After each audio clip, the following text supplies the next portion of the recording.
Lens flare! Today, guys, we are going to be going, as we said last week, we are going to be going to see Star Trek Beyond, and we are happy about going to see it. Maybe we should, since this is basically the first Star Trek movie we've covered, maybe we should talk about our background with the Star Trek franchise before we get into the actual movie that we're about to see. Yeah, we got into Star Trek in 2009.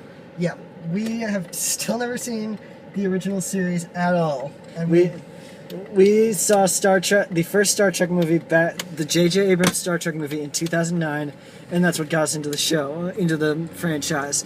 We then saw Into Darkness, Journey Home, and we have seen Wrath of Khan. We have not seen any of the 3 seasons of the TV show, any of the other 4 original series movies, any of the other spin-offs like Deep Space Nine and Trouble with Tribbles or anything like that.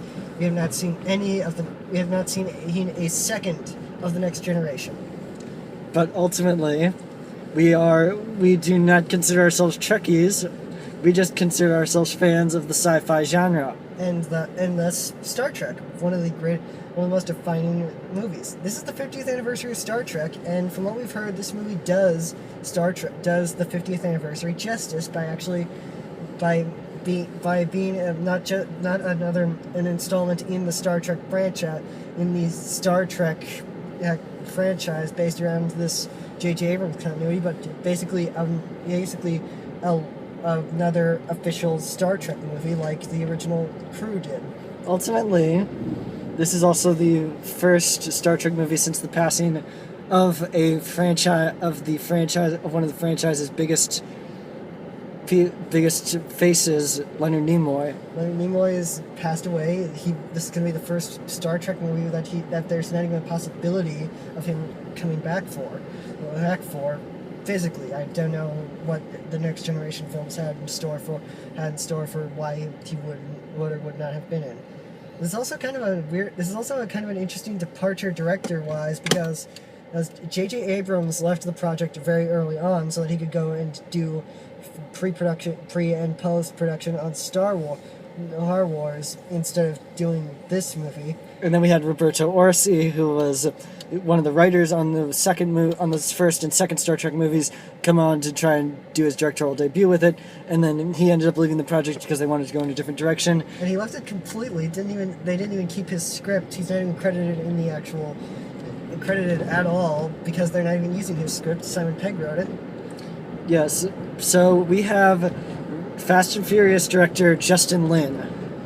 Now the thing is, Justin Lin jumped onto the Fast and Furious franchise when it was basically on a complete downward spiral, high roll after Fast and Furious, after Too Fast and Too Furious and Tokyo Drift. Then he jumped on Tokyo Drift, and I guess it was just enough to get fans clamoring ready for a 4th movie, which he then directed, and then he directed 5 and 6 and those were the ones that really caused the movies to be good again. And now with Star Trek, and he's kind of a weird choice for Star Trek because Star Trek has never been a deep action movie. Well, this franchise has been an action, has kind of been action-y, but the thing about Star Trek was more cerebral, not action-packed like Star Wars. That's where Star Wars came in where there was more action involved in Star Wars. And then I think the final point we have to point out is that this is also going to be one of the last on-screen appearances of Anton Yelchin after his unfortunate passing last month. Yes, it was a sad passing for the acting world. He will be greatly missed, and he was a very talented guy. So that's all we can say. That's all we're going to be saying about him. Hopefully, obviously, he's going to he'll knock the hell out of this performance, and then he's got a couple more movies coming out, and that'll be the end and unfortunately that'll be the last of it. So, and from what we've heard, it's kind of bittersweet to even see him on screen for the most part. So I guess that's it, guys. This has been an extra long intro, but we're gonna see you guys after the jump. All right, guys, we're out, and that was actually a really good movie. Yeah, I mean, once again, we're really saying this as casual Star Trek fans, but that just felt right. It felt like a really good Star Trek movie. There was a lot of references to the original. One in particular was I got a little bit of the score from the Gorn scene mixed in there with Michael Giacchino's score, which Can I just say I am incredibly happy that Michael Giacchino is stayed on to score this movie because I just loved his music. It just feels Trekkie, and also it's kind of weird that that out of the 4 movies we've seen Idris Elba in this year, 3 of them were scored by Michael Giacchino actually. Yeah. So let's jump into it. Yeah, let's jump into it. First of all, they do address Leonard Nimoy.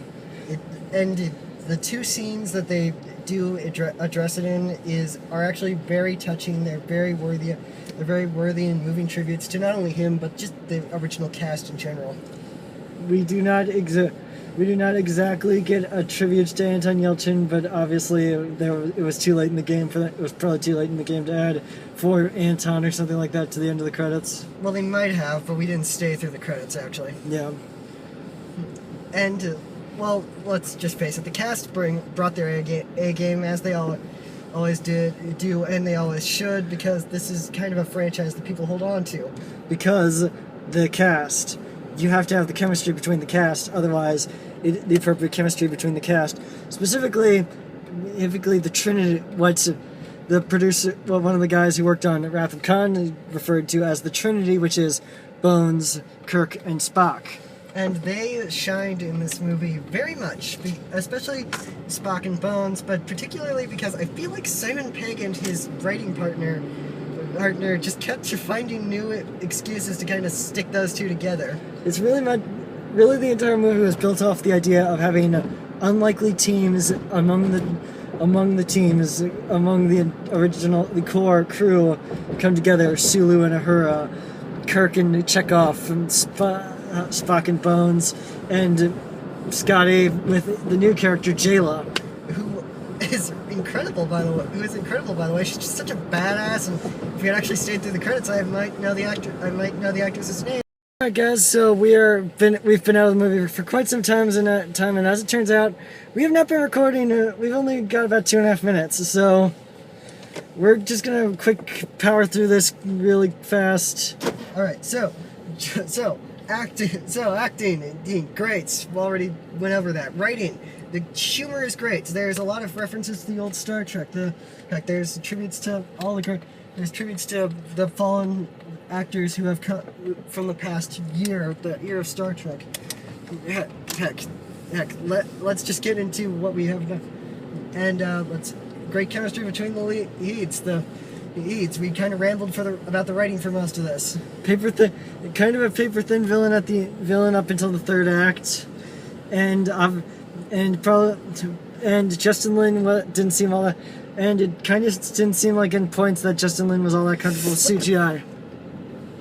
Okay, but I am pointing out that it's weird that this is the first Star Trek movie of the modern trilogy that does not have what most would call a thumbnail scene. That being Carol. If you don't know what that means, just think of Carol Marcus from the last movie. So good on you, Justin Lin. It's weird to think that the director of Fast and Furious was responsible for that. But this is a really good movie. Go check it out. It's awesome. Yeah, it's really a lot of fun, and it's oh right, this got cut off. Best use of sabotage in the history of movies so far. Yeah.